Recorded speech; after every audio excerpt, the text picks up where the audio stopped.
Yesterday we finished sensory processing disorder, it means SPD, and here today we start new content, autism spectrum disorder, it's ASD. It is a name for a group of developmental disorder. ASD includes a wide range and levels of disability.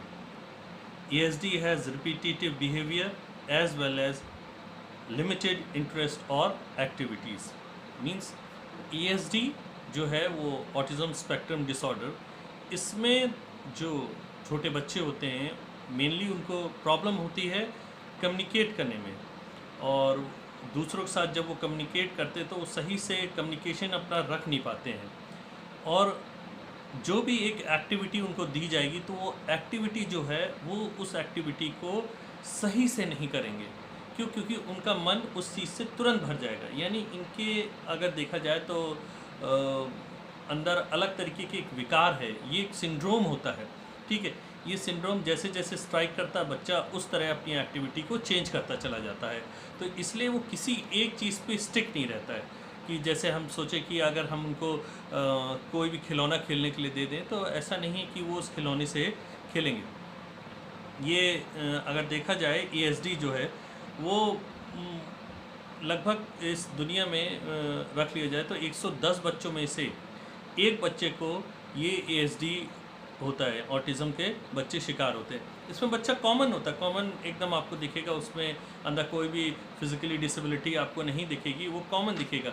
वो तब आपको इस चीज़ का पता चलेगा जब वो बच्चा किसी से इंटरेक्ट होगा। पहली चीज़ तो उनको इंटरेक्शन में बहुत ज़्यादा प्रॉब्लम आती है दूसरों के साथ। ESD जो है अगर देखा जाए तो साइंटिस्ट भी जो हैं इस पे सही से निष्कर्ष नहीं निकाल सके हैं कि ये जो है इसके मुख्य कारण क्या हैं।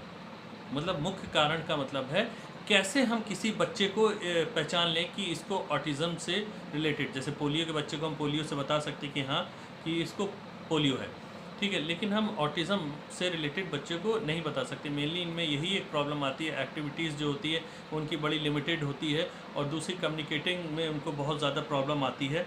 ये किसी चीज़ में मतलब एक होता है ना इनका सेंटर, किसी चीज़ में ये सेंटर नहीं बना पाते हैं, ये कभी इधर होते हैं कभी इधर होते हैं, ठीक है।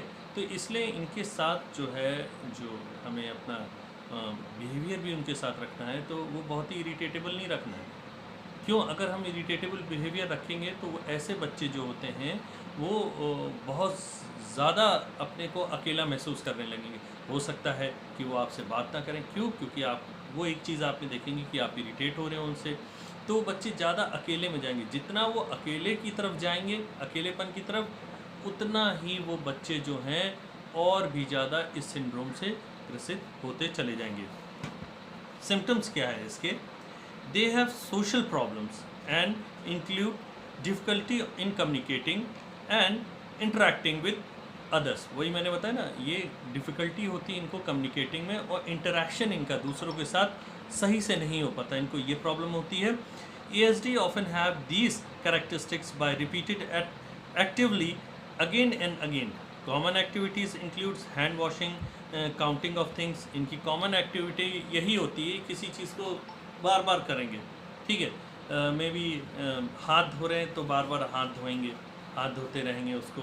अगर सोच रहे हैं तो वही ख्याल उनके मन में बार बार वही चीज़ आती रहेगी। अगर किसी एक चीज़ को सोचा है तो वही जो पहले सोचा होगा वही चीज़ उनके अंदर बार बार आएगी। कॉजेज़ इसके हैं, कॉजेज़ इसके genetic factors, physical factors, psychological factors and social factors. इसके कॉजेज़ एक तो मेन आपका जेनेटिक कॉज है। जेनेटिक कॉज की ये जेनेटिक कॉज जो है ये हमें आपको पता है पीढ़ी अपने पेरेंट्स के थ्रू आता है। फिज़िकली फैक्टर्स जो हैं आपके फ़िज़िकल रूप से, आपके शारीरिक रूप से आते हैं।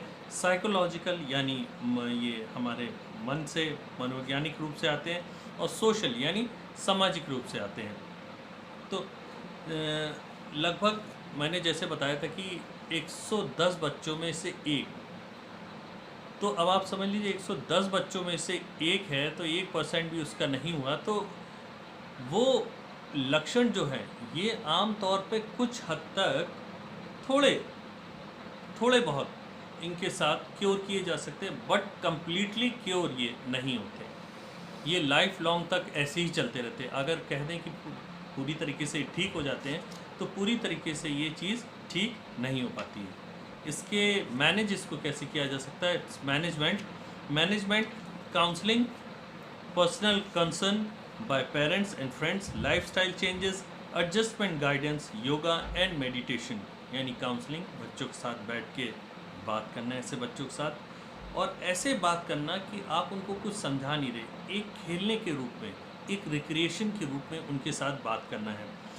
Personal concern bye parents and friends, personally concern करें पेरेंट्स और फ्रेंड्स जो उनके जिनसे ज़्यादा लगाव है, उनको उनके फ्रेंड्स भी हो सकते हैं, ठीक है, उनके साथ। लाइफस्टाइल, थोड़ा लाइफस्टाइल को चेंज करना है, यानी अपने जब तक हम अपनी लाइफस्टाइल को नहीं चेंज करेंगे उस बच्चे की लाइफस्टाइल चेंज नहीं होगी। मीन्स अगर हम बहुत ही ज़्यादा पार्टी, साउंड और ये सब क्रिएट कर रहे हैं तो बच्चा बहुत ज़्यादा इरिटेट अपने को महसूस करता रहेगा और वो इस चीज़ से डरेगा और एक किनारे चुपचाप से बैठ जाएगा, ठीक है। तो हमें थोड़ा सा लाइफस्टाइल में अपना चेंज करना है, एडजस्टमेंट करना है उनके साथ गाइडेंस में। योगा एंड मेडिटेशन, योगा और मेडिटेशन जब आप करें तो उस बच्चे को अपने साथ ये चीज़ कराएं। अब नेक्स्ट आता है इसके बाद obsessive compulsive disorder, it's OCD। It is a mental disorder where people feel the need to check things repeatedly. अब OCD में एक प्रॉब्लम ये आती है, ये एक मेंटल डिसऑर्डर है हमारा। इसमें क्या है, इंडिविजुअल जो भी होगा उसको हमेशा एक अंदर से ऐसी फील होती रहेगी कि मेरे हाथ गंदे हैं, वो हाथ बार बार धोएगा, बार बार हाथ धोता रहेगा जाके, यानी उसको हर काम को दोबारा करने की आदत है। अब उसने लॉक लगा दिया है, मान लिया उसने लॉक गेट में लगा दिया, लेकिन वो बार बार उसको चेक करेगा जाके, कोई चीज़ छू के देखेगा, अगर कोई चीज़ छूने वाली है जैसे, तो वो चीज़ बार बार छू के देखेगा कि उसकी आदत पड़ जाएगी, वो जानबूझ के नहीं करेगा, उसके मन से ये चीज़ होगी, और मन से जब होगी तो वही चीज़ें बार बार चेक करना कि लॉक लगाया है, लाइट ऑफ करिए कि नहीं करिए, तो बार बार उस चीज़ को आके देखते रहना, सोचना कि अच्छा मैंने ये बार बार थिंकिंग, वही थिंकिंग प्रोसेस उसके दिमाग में चलता रहेगा कि मैंने अच्छा ऐसा करा था, ऐसा हुआ, तो ये चीज़ बार बार उसके दिमाग में आएगा, यानी रिपीटेडली हर काम को रिपीट करने की आदत उनकी रहेगी। मोस्टली लोग में ये चीज़ रहती है, मोस्टली लोगों में। इसमें बताया गया है कि लगभग ये आजकल क्या कहा, हाँ 100% के रेशियो में रखा जाए तो 3% लोग इसके शिकार रहते हैं, 100 में से 3 लोग इसके शिकार रहते हैं।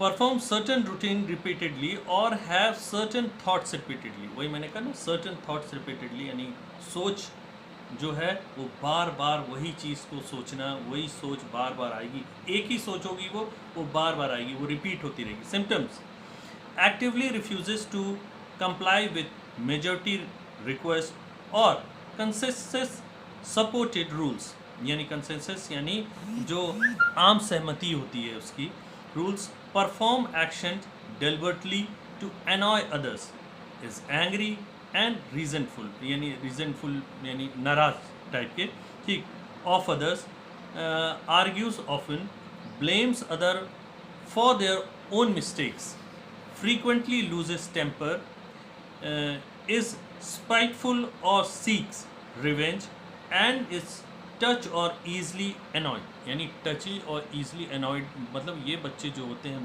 बहुत जल्दी गुस्से में भी आ जाते हैं, ये अपनी मिस्टेक्स को अपनी मिस्टेक्स नहीं कहेंगे, ये आपकी मिस्टेक है, ये चीज़ बताएंगे, ठीक है।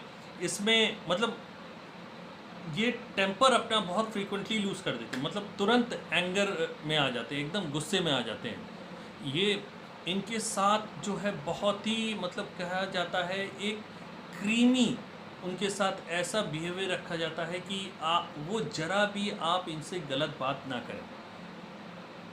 किस लिए? अब आप कहेंगे ये लाइफ लॉन्ग तो नहीं हो सकता। हाँ, लाइफ लॉन्ग नहीं हो सकता, बट ये कुछ समय के लिए धीरे धीरे किसी भी चीज़ को सही किया जाता है। कहा जाता है ना, इमारत बनती तो एक बार में एक दिन में नहीं बन पाती है, एक एक ईंट लगाकर तब वो इमारत खड़ी होती थी। ऐसी धीरे धीरे धीरे करके हो सकता है कि हम इनका एंगर जो है, इनकी ओन मिस्टेक्स जो हाइड करते हैं या अपनी मिस्टेक्स दूसरों पे दे देते हैं, वो धीरे धीरे ये चीज़ ख़त्म कर सकते हैं।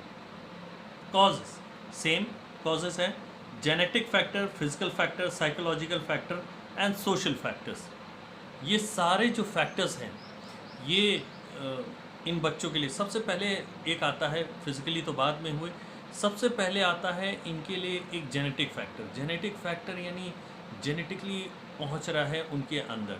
तो ऐसी चीज़ें अगर उनके अंदर पहुंचेंगी तो समझ लीजिए अगर आगे आने वाली फिर उनकी भी पीढ़ी अगर होगी तो उनके अंदर भी ये चीज़ प्रॉब्लम आएगी। तो ऐसी प्रॉब्लम ना आए, तो इससे पहले हम उस चीज़ को थोड़ा क्योर करें, ताकि हो सकता है जो 3% 100 में से हैं वो और रेशियो धीरे धीरे कम हो जाए। यानी उनके अंदर अगर मान लीजिए ये चीज़ 50% है, तो क्योर करते करते करते हम उनके अंदर वो चीज़ 10% तक ला सकते हैं। हो सकता है वो आगे जेनेटिकली पास ना हो पाए वहाँ तक। मैनेजमेंट कैसे मैनेज कर सकते हैं? Counselling, personal concern bye parents and friends, lifestyle changes, adjustment guidance, yoga and meditation. Yoga और मेडिटेशन बताया गया है इस चीज़ के लिए बहुत अच्छे होते हैं। ये तो सभी जानते हैं कि योगा जो है वो हमारी आज जो अभी समय चल रहा है उसके लिए, योगा के लिए बहुत अच्छा मेडिटेशन बोला गया है, क्योंकि हम अपने घर में रह के खुद ही जो है आजकल बहुत इरिटेट टाइप के हो जाते हैं। तो ऐसी चीज़ें ना रहें, ठीक है। तो मेडिटेशन जो होता है वो हमारे दिमाग को यानी मेंटल स्ट्रेस को दूर करता है। ये मेंटल स्ट्रेस का लेवल बढ़ ना पाए, ठीक है, ये मेंटल स्ट्रेस का लेवल बढ़ ना पाए, आप एंजाइटी की तरफ ना जा पाएँ, आपको पैनिक अटैक्स ना आ पाएँ, तो इसलिए जो है आपको मेडिटेशन करना बहुत ज़रूरी है, योग करना बहुत ज़रूरी है, ठीक है। ये हमारे समझिए लाइफ को एक तरीके से बदल देता है। हम अपने में एक तरीके की वो ऊपर नहीं दिखती, योग करना जो होता है, योग ऐसी चीज़ है कि ये टेम्परेरी नहीं होती है, ये परमानेंट होती है। इसका असर परमानेंट होता है। किसी भी दवा का अगर बता दें कि कोई भी चीज़ है, एक्सरसाइज भी, बॉडी बिल्डिंग भी कर रहे हो, तो ये टेम्परेरी है, अगर आप छोड़ दोगे आप देखिए आपका बॉडी वैसे ही श्रिंक हो जाएगी, ठीक है। तो बट योग जो होता है वो परमानेंट होता है, और योग जो होता है वो शो नहीं होता है। कुछ टाइम के लिए ज़्यादा करना पड़ता है, लेकिन उसका असर जो होता है वो पूरा 100% परमानेंट ही होता है। ओके, आपका ऑटिज़म स्पेक्ट्रम डिसऑर्डर हो गया है, आपका ऑब्सेसिव कंपल्सिव डिसऑर्डर हो गया है, ठीक है। कल आपका होगा ऑप्शनल डिफेन डिसऑर्डर, ठीक है, जो ODD है, ये कल की क्लास में होगा। ओके, ठीक, ओके, बाय।